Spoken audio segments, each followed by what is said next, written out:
Alors ce matin, on va lire dans l'évangile de Marc, au chapitre 10, c'est tout à la fin de l'évangile de Marc, à partir du verset 46.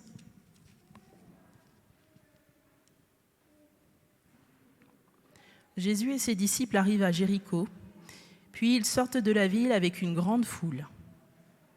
Un aveugle appelé Bartimée, fils de Timée, est assis au bord du chemin, c'est un mendiant. Quand il apprend que Jésus de Nazareth arrive, il se met à crier « Jésus, fils de David, aie pitié de moi !»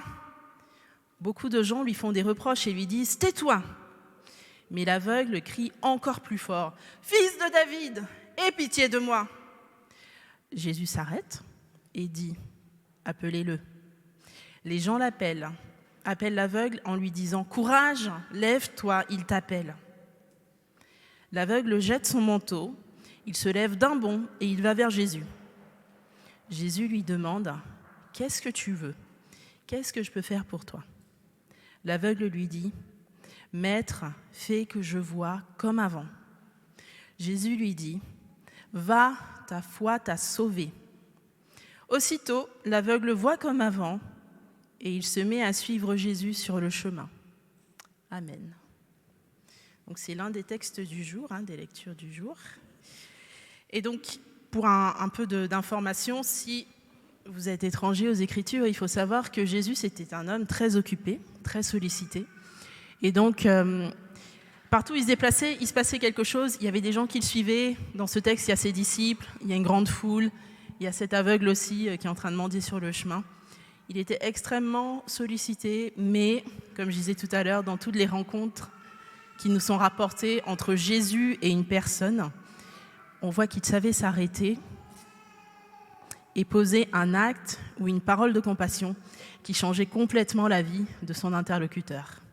Et donc, dans le cas de Bartimée, c'est bien ce qu'on a vu. Il était aveugle, je ne sais pas pour quelle raison. À la fin de sa rencontre avec Jésus, il a retrouvé la vue. Et Jésus lui dit ceci, « Va, ta foi t'a sauvé. » Je me suis demandé pendant plusieurs semaines, qu'est-ce que ça veut dire « Va, ta foi t'a sauvé » ? Qu'est-ce que c'est que cette foi, cette croyance, en qui, pourquoi, comment ? Quelle est cette foi qui sauve ? Et je vous propose, à travers ce récit, d'extraire quelques leçons sur la foi de Bartimée, en fait. Alors, Bartimée, je ne l'ai pas connu personnellement, donc je vais juste me baser sur ce que le texte nous raconte. Et voilà, je ne dis pas que Bartimée, c'est le croyant parfait, mais je crois qu'il y a des choses pour chacun de nous à tirer de son attitude face à Jésus. Donc dès le début, 2 premiers versets, on rencontre les personnages principaux de l'histoire, Bartimée, aveugle et mendiant, Jésus, ses disciples et la foule. La première chose que je retiens, c'est que la foi de Bartimée était une foi fondée sur l'humilité. Au verset 47, c'est la première fois qu'il fait appel à Jésus, il dit ceci. Il se met à crier « Jésus, fils de David, aie pitié de moi ». Il faut savoir qu'à l'époque, l'identité de Jésus était très controversée en fait. Donc les pharisiens le traitaient limite d'agent du diable, de l'ennemi de Dieu. Ses disciples, tous les 4 matins, changeaient un peu d'avis sur est-ce que c'est vraiment lui, c'est pas vraiment lui le Messie, enfin on ne sait pas trop. Mais Bartimée, lui, il savait. Il savait et il a dit « fils de David ». Et dans la culture juive à l'époque, on appelait quelqu'un, celui qu'on appelait le fils de David, c'était le Messie. Donc Bartimée a reconnu que Jésus était son sauveur et implicitement qu'il avait besoin d'être sauvé. On peut se poser cette question aujourd'hui, qui est Jésus pour moi, quel que soit mon âge, qui est Jésus ? On ne peut pas débattre de l'existence de Jésus. Historiquement, c'est quelqu'un qui a existé. Mais on peut débattre pendant des heures et des heures sur qui il était vraiment, ce monsieur. Est-ce que c'était un charlatan ? Parce qu'il y en avait plein à l'époque, des gens qui faisaient de faux miracles. Est-ce que c'était un sage qui avait de bonnes expressions, de bonnes punchlines, comme certains diraient ?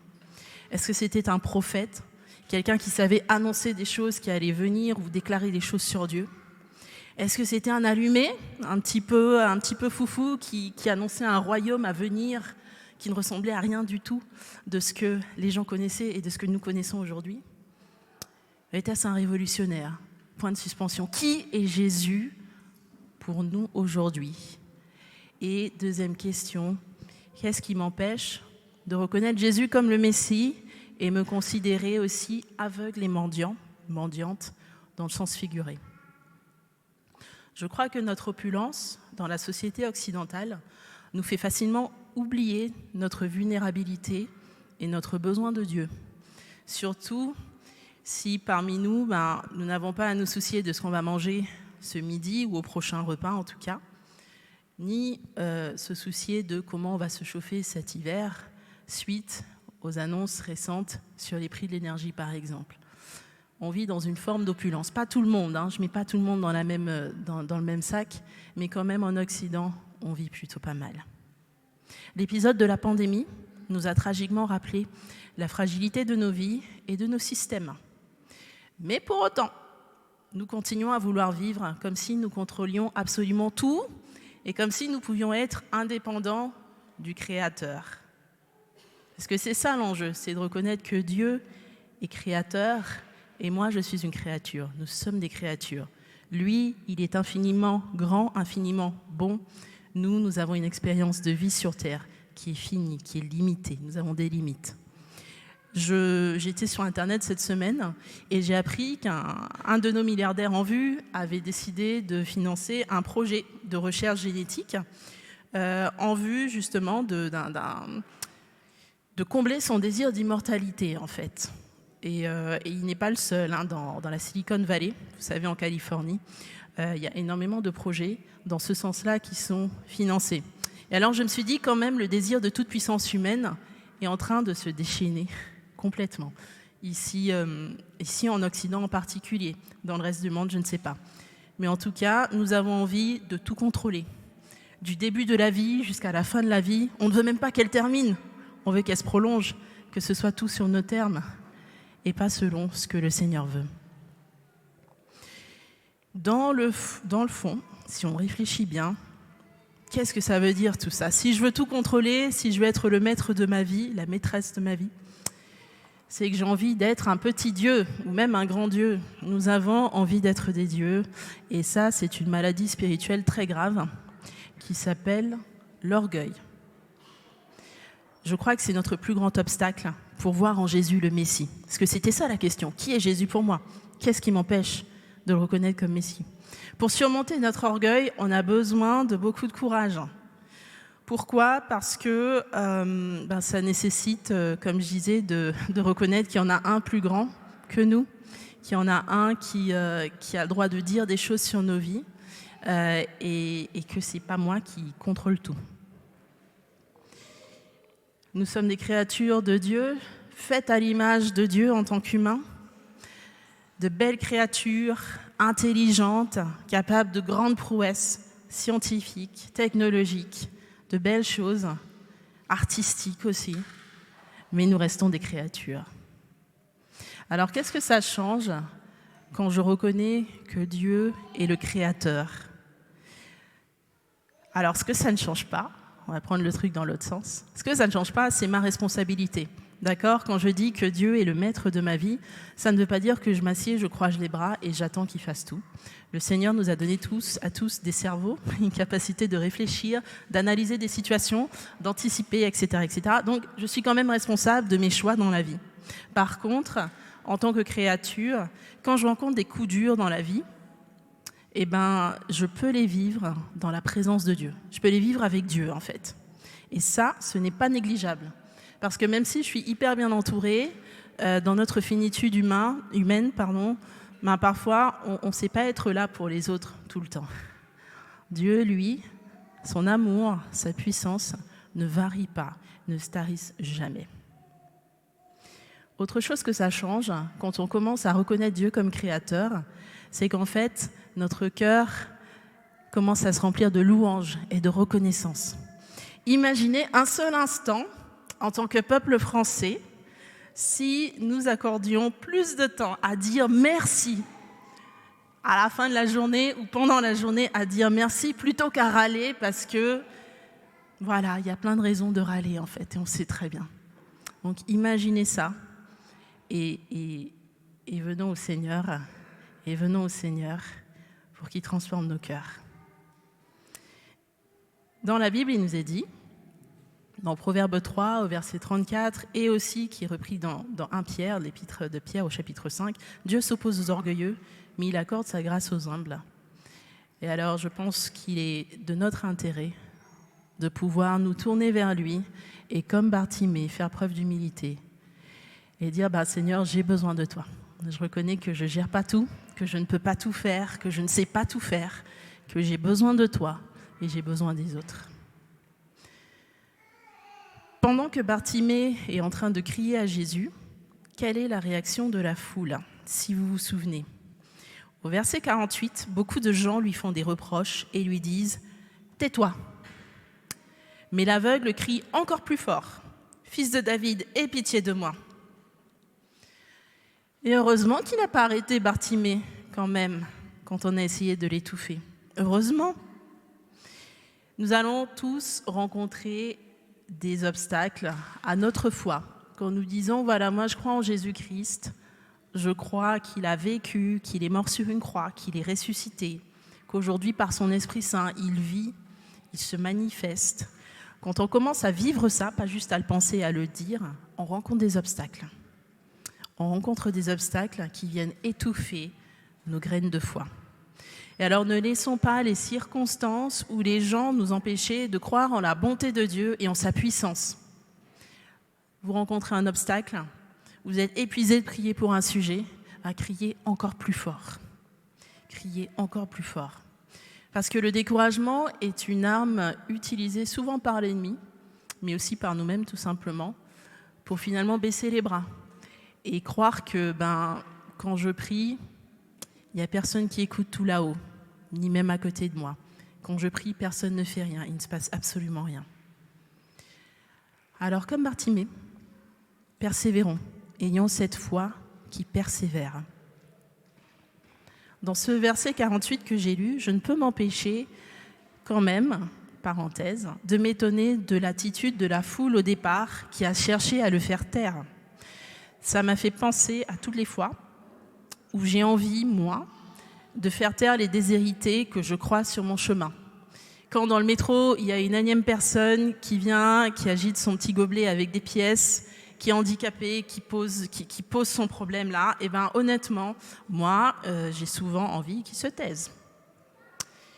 Parce que leurs cris m'agacent, et parce que leur misère m'est tellement insupportable que j'aimerais vraiment fermer les yeux et faire comme si, il n'y avait pas ça, ça n'existait pas. Dans notre société, qui est une société du chacun pour soi, où les médias, et souvent nos hommes politiques, nos femmes politiques, soufflent sur les braises de la peur constamment, souvent notre réaction instinctive, ça va être de chercher à se préserver, à se protéger et à amasser toujours plus parce que, vous savez, on ne sait jamais. C'est un vrai défi de rester ouvert et à l'écoute et d'arriver à partager ce que nous avons parfois durement acquis.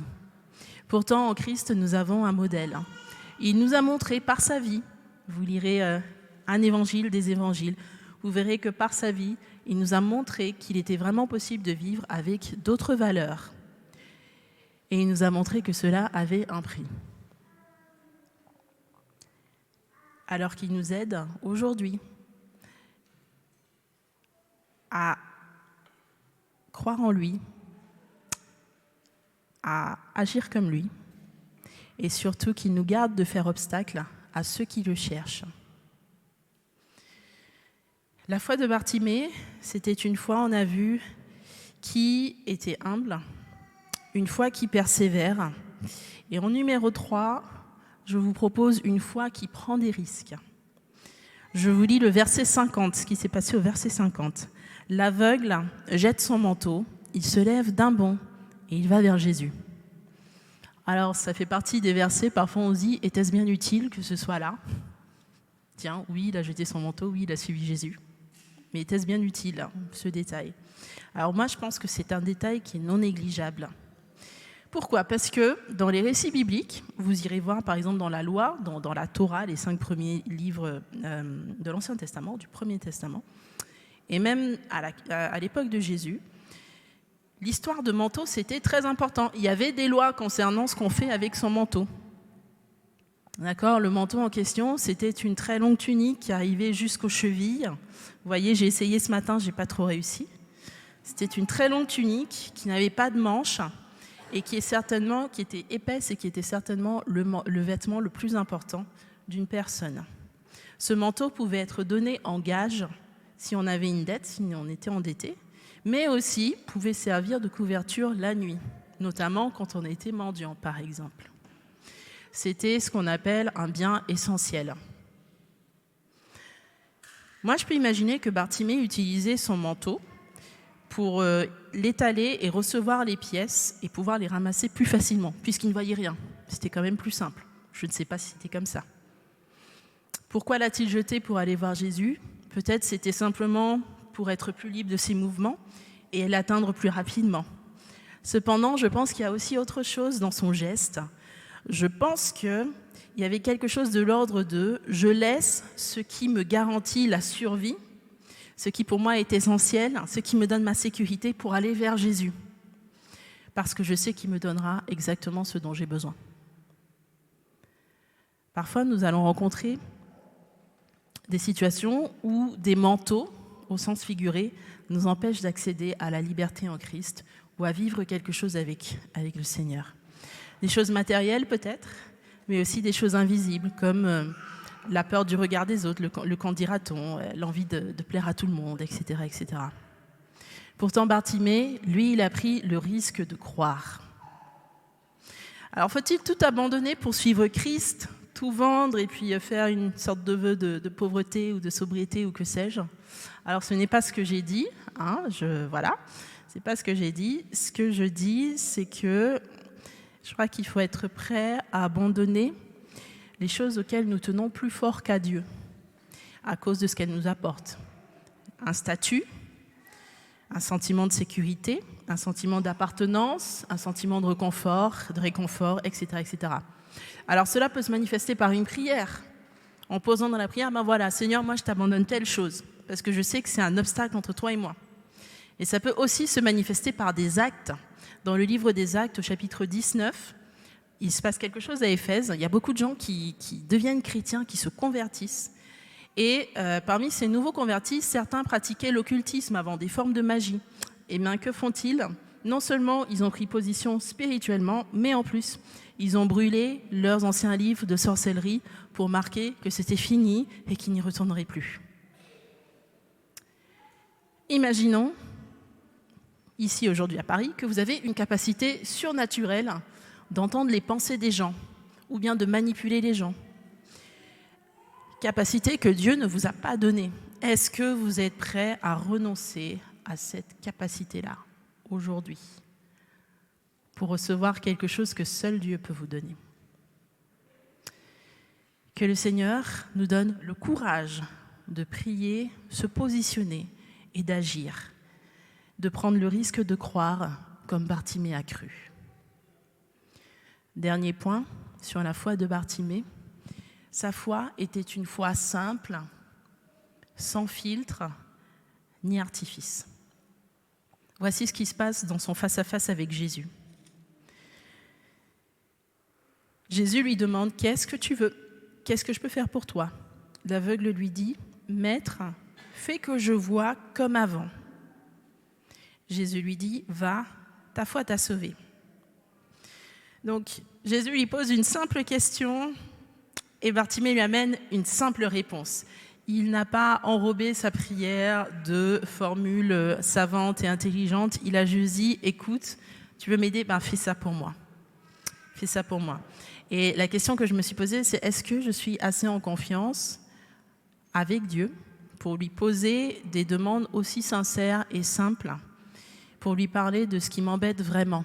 Parce que souvent, on peut se dire, ouais, mais le Seigneur, il s'en fiche un petit peu de ce que je pense ou de ce que je suis en train de vivre. C'est pas très grave, en fait. Mais en fait, je crois qu'il se soucie vraiment de tout ce qui se passe dans nos vies. Si je vois Dieu comme mon Père céleste, qui est bon, alors oui, je vais oser lui apporter tous mes sujets, parce que je sais qu'il est proche de moi. Je sais qu'il se réjouit d'échanger avec moi. Par contre, si je vois Dieu comme le PDG du royaume, eh ben, la réponse est sûrement non. Parce qu'entre moi et le PDG, il y a une sorte de barrière. Il n'y a aucune proximité. Je n'ai pas la liberté de m'approcher de lui n'importe quand et avec n'importe quelle demande. Alors, quelle est notre vision de Dieu aujourd'hui ? Et comment cette vision de Dieu conditionne-t-elle notre prière ? S'approcher de Dieu ne requiert pas de cérémoniaux, ne requiert pas de sacrifices. Nous pouvons le prier par son Saint-Esprit et avoir l'assurance qu'il nous entend et qu'il répondra. Avec Dieu, il n'y a pas de mot de passe. D'accord ? Parfois, vous arrivez dans un Wi-Fi, dans un lieu public, il faut taper un mot de passe ou bien payer de l'argent. Dieu, c'est pas du tout comme ça. On peut accéder directement à Dieu par Jésus, lui qui a dit « Je suis le chemin, la vérité et la vie ». Le Seigneur attend une simplicité de nos cœurs, comme Bartimée a été simple. Approchons-nous de lui, approchons-nous de son trône de grâce. Alors notre parcours avec Bartimée, la foule et Jésus est terminé. Nous repartons encouragés par l'attitude et la foi de Bartimée qui l'ont amené à sa guérison. Quand Jésus lui dit « ta foi t'a sauvé », dans « sauver », il y a l'idée d'être guéri, d'être délivré et d'être sauvé également sur un plan spirituel. Nous repartons encouragés par une foi humble, consciente de sa dépendance et de son besoin d'intervention de Dieu. Une foi qui persévère en dépit des obstacles et qui prend le risque de faire pleinement confiance à Jésus. Enfin, une foi simple qui apporte ses besoins sans aucun détour. Nous repartons perturbés peut-être par l'attitude de cette foule dont nous faisons parfois partie en tant que suiveurs de Jésus, qui au départ veut faire taire Bartimée, mais qui heureusement se ravise et l'appelle à aller voir Jésus. Que le Seigneur nous guérisse de tout aveuglement envers nos prochains. Enfin, nous repartons encouragés par ce Jésus qui s'arrête pour Bartimée, qui lui demande ce qu'il veut et qui accède à sa demande. Seigneur, viens au chevet de notre foi.